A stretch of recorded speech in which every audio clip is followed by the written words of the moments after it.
ಹೇಳ್ತೀನಿ. ಇವರು ಜಾತಿ ತಗೊಂತಾರೆ ಮತ್ತು ಜಾತಿಯೊಳಗೆ ಉಪಜಾತಿ ತಗೊಂತಾರೆ. ನಮ್ಮ ಪ್ರಾಚಾರ ಏನಾಗಿದೆ, ನಾನು ವೀರಶೈವ ಪಂಡಿತರ ಇದರಲ್ಲಿ ಹುಟ್ಟಿದ್ದೆ, ಕುಟುಂಬದಲ್ಲಿ ಹುಟ್ಟಿದ್ದೆ.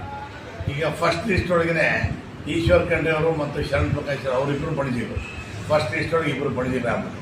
ಮತ್ತು ಎರಡನೇ ಇದರೊಳಗೆ ಕೂಡ ಈ ಸಬ್ ಕ್ಯಾಸ್ಟ್ ಉಪಜಾತಿಗೆ 3-4 ಹೆಣ್ಣು ಕೊಡೋಕ್ಕಾಗುತ್ತಪ್ಪ ಅಂಥೇಳಿ ಮೊನ್ನೆ ಅವರು ಮಲ್ಲಿಕಾರ್ಜುನ್ ಕೊಟ್ಟರು, ಸಾದರ್ ಲಿಂಗಾಯಿತು. ಆಮೇಲೆ ನಮ್ಮ ರಾಯರೆಡ್ಡಿ ಕೊಟ್ಟರು, ರೆಡ್ಡಿ ಲಿಂಗಾಯಿತು. ಆಮೇಲೆ ವಿಜಯ ಕಾಶ್ಯಪ್ನವ್ರು ಕೊಟ್ಟರು, ಪಂಚಮ್ ಸಾಲಿಯವರು. ಆಮೇಲೆ ಇನ್ನೊಂದು ಗಾಣಿಯರು, ಸೌದಿ. ಆ ಥರ ಎಲ್ಲ ಉಪಜಾತಿಗಳು ಕೊಟ್ಕೊಂಡ್ಬಂದು ನನಗೆ ನಿರಾಶೆ ಆದಂಗೆ ಆಯಿತು.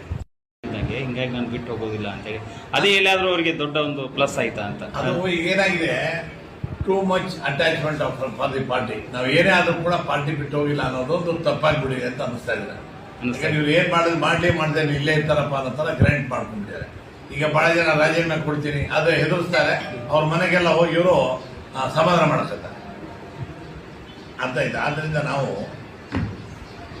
ಪಕ್ಷದಾಗ ಇರ್ತೀವಿ. ಈಗ ಮತ್ತೆ 13ನೇ ತಾರೀಕು ಅಧಿವೇಶನ ಸ್ಟಾರ್ಟ್ ಆಗ್ತದೆ. ನಾವೆಲ್ಲ ಸುಮಾರು ಒಂದು 20-25 ಜನ ಎಮ್ ಎಲ್ ಒಂದು ಮೀಟಿಂಗ್ ಸೇರೋಣ ಅಂತ ಇದ್ದೀವಿ. ಮೀಟಿಂಗ್ ಸೇರಿ ಹೈಕಮಾಂಡ್ಗೆ ಆಗಲಿ ನಮ್ಮ ವರಿಷ್ಠರಿಗೆ ಹೆದರ್ಸೋಕ್ಕೆ ಬ್ಲ್ಯಾಕ್ ಮೇಲಿಂಗ್ ಟ್ಯಾಕ್ಟಿಕ್ಸ್ಗೆಲ್ಲ ನಮಗೆ ಮಂತ್ರಿ ಅಂತೂ ಮಾಡಲಿಲ್ಲ. ಅಟ್ಲೀಸ್ಟ್ ನಮ್ಮ ಕ್ಷೇತ್ರಗಳಿಗೆ ಅಭಿವೃದ್ಧಿ ರೊಕ್ಕನ ಸ್ವಲ್ಪ ಜಾಸ್ತಿ ಕೊಟ್ಟು ಅಭಿವೃದ್ಧಿ ಮಾಡಿ ಮುಂದೆ ನಮಗೆ ಗೆಲುವಾಗಿ ಅನುಕೂಲ ಮಾಡಿಕೊಡಿ ಅಂತ ಕೇಳೋಕ್ಕೋಸ್ಕರ ನಾವು ಒಂದು ಮೀಟಿಂಗ್ ಕರೀತಾರೆ. ಸರ್, ಕುಷ್ಟಗಿ ಶಾಸಕರು ಒಂದ್ ಕಡೆ ಆರೋಪ ಮಾಡ್ತಾರೆ, ಫಂಡಿಂಗ್ ಆದವ್ರು ಮಿನಿಸ್ಟರ್ ಆಗ್ತಾರೆ, ಇಲ್ಲಾಂದ್ರೆ ಆಗಲ್ಲ. ಕುಷ್ಟಗಿ ಶಾಸಕರು ಯಾರಪ್ಪ? ದೊಡ್ಡಗೌಡ ಬಿಜೆಪಿ ಶಾಸಕರು. ಬಿಜೆಪಿ ಅವ್ರಿಗೆ ಆಗಲಿ JDS ಅವ್ರಿಗೆ ಏನು ಕೆಲಸ ಏನಿದೆ, ಅಪಾದನೆ ಮಾಡೋದೇ ಕೆಲಸ ಅಲ್ವಾ? ಅವ್ರಿಗೇನು ಕೆಲಸನೇ ಇಲ್ವಲ್ಲ. ಈಗ ಸರ್ಕಾರ ನಂಬ್ತಿರೋದ್ರಿಂದ ಸರ್ಕಾರದ ಮೇಲೆ ಏನಾದ್ರು ಒಂದು ಅಪಪ್ರಚಾರ ಮಾಡೋದೇ ಕೆಲಸ. ಅವ್ರಿಗೆ ಹೇಳ್ತಾರೆ, ಏನ್ ಮಾಡ್ತಾರೆ. ಸಚಿವ ಸ್ಥಾನದಲ್ಲಿ ಯಾವುದೇ ಫಂಡಿಂಗ್ ಇಲ್ಲ ಅಂತ ಅಂಥವೆಲ್ಲ ಏನಿಲ್ಲ. ಫಂಡಿಂಗ್ ರಾಜಕೀಯ ಇಲ್ಲ ನಮ್ಮಲ್ಲಿ. ಅದೇನಿದ್ರು ಬಿಜೆಪಿ ಆಪರೇಷನ್ ಕಮಲ ಗಿಮ್ಲ ಮಾಡಿದ್ದು ಅವರೇ, ನಮ್ಮ ಕಾಂಗ್ರೆಸ್ ಸರ್ಕಾರದವ್ರು ಮಾಡಿಲ್ಲ. ನಾವು ಈಗ ಬರೋ ನಮ್ಮ ಸರ್ಕಾರದಾಗ ಎಲ್ಲ ಕೆಲಸ ಚೆನ್ನಾಗಿ ಮಾಡಿ ಮುಂದೆ ಬರೋಂಥದ್ದಿಂದ ನಮ್ಮ ಕಾಂಗ್ರೆಸ್ ಪಕ್ಷ ಬರೋಕೆ ಮಾಡ್ತೀವಿ. ಸರ್, ಕಡೆಯದಾಗಿ ತಮ್ಮ ನಿಲುವು ಏನು? ನಾವು ಕಾಂಗ್ರೆಸ್ ಪಕ್ಷ ನಿಷ್ಠವಾಗಿರ್ತೀವಿ, ಪ್ರಾಮಾಣಿಕವಾಗಿ ಕೆಲಸ ಮಾಡ್ತೀವಿ, ಪಕ್ಷ ಸಂಘಟನೆ ಮಾಡ್ತೀವಿ. ಮುಂದೆ ನಮ್ಮ ಸರ್ಕಾರ ಬರೋಕ್ಕೆ ನಾವೆಲ್ಲ ಕಾರ್ಯ ಮಾಡ್ತೀವಿ. Thank you sir. ಈಗಾಗಲೇ 3 ಸಚಿವ ಸ್ಥಾನಕ್ಕೆ ಬೇಡಿಕೆ ಇಟ್ಟಿದ್ವಿ, ಆದರೆ ಮಾಡಲಿಲ್ಲ ಅವರು. ಈ ಸರಿ ಹೈಕಮಾಂಡ್ ಅವರು ಸ್ವಲ್ಪ ತಪ್ಪು ಮಾಡಿದ್ದಾರೆ ನನಗೆ ಅನಿಸ್ತಾ ಇದೆ. ಯಾಕಂದ್ರೆ ಸಮತೋಲನ ಮಾಡಲಿಲ್ಲ. ಈಗ ಕೊಪ್ಪಳ ತಾಲೂಕೊಳಗೆ 3 ಜನ MLA ಇದ್ದಾರೆ, 2 ಮಂತ್ರಿ ಕೊಟ್ಟಿದ್ದಾರೆ, 2 ಮಂತ್ರಿ ಕೊಟ್ಟಿದ್ದಾರೆ. ಆಯ್ತಾ? ಈಗ ನಮ್ದು 18 ಅಸೆಂಬ್ಲಿ ಕ್ಷೇತ್ರ ಇದೆ, 11 ಜನ ಗೆದ್ದಿದ್ವಿ. ನಮ್ಮ 3 ಜನ ಕೂಡ ಬಂದು 2 ಕೊಡು, ಒಂದೇ ಕೊಟ್ಟರು ಎಕ್ಸ್ಟ್ರಾ. ಮೊದಲು ಸತೀಶ್ ಅವರು ಫಸ್ಟ್ ಲಿಸ್ಟೇ ಆಯಿತು, ಸೆಕೆಂಡ್ ಲಿಸ್ಟೇ ಒಂದೇ ಕೊಟ್ಟರು.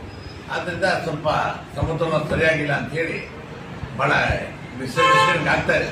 ನೀವು ಕೊಪ್ಪಳದ ಸ್ಥಾನ ಕೊಟ್ಟಿದ್ದಾರೆ ಅಂತ ಕೊಪ್ಪಳದ ಶಾಸಕ ರಾಘವೇಂದ್ರ ಇಟ್ನಾಳ್ ಆಗಿರ್ಬೋದು, ಅಶೋಕ್ ಪಟ್ಟಣ್ ಅವರಾಗಿರ್ಬೋದು, ಏನು ಸಿದ್ದರಾಮಯ್ಯನವರಿಗೆ ಪರಮ ಆಪ್ತರಾಗಿದ್ರು. ಅದು ಎಲ್ಲಿ ಒಂದು ಕಡೆ ಕಾರಣ ಆಯ್ತಾ?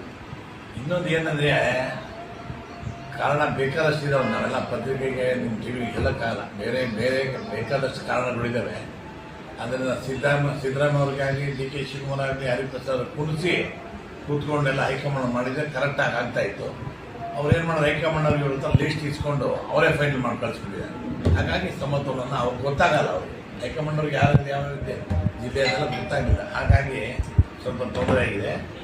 ಅದರಿಂದ ಮುಂದೆ ನಡೀತಾ ಇದೆ, ಡಿಸ್ಕಷನ್ ನಡೀತಾ ಇದೆ. ಭಾಳ ಜನ ಸೀನಿಯರ್ಸ್ಗೆಲ್ಲ ಬಿಟ್ಟಿದ್ದಾರೆ. ನಾವೀಗ 50 ವರ್ಷ ಆಯಿತು ನಾವು ರಾಜಕೀಯವಾಗಿ. ನಾನು ಎಲ್ಲರಿಗಿಂತ ಸೀನಿಯರು. ಈಗ ಸಚಿವ ಸಂಪುಟ ಏನಿದೆಯೋ ಒಂದು 3-4 ಜನ ಬಿಟ್ಟರೆ ಅವರೆಲ್ಲ ನಮ್ಮ ಸಹೋದ್ಯೋಗಿಗಳೇ ಪಾಪ.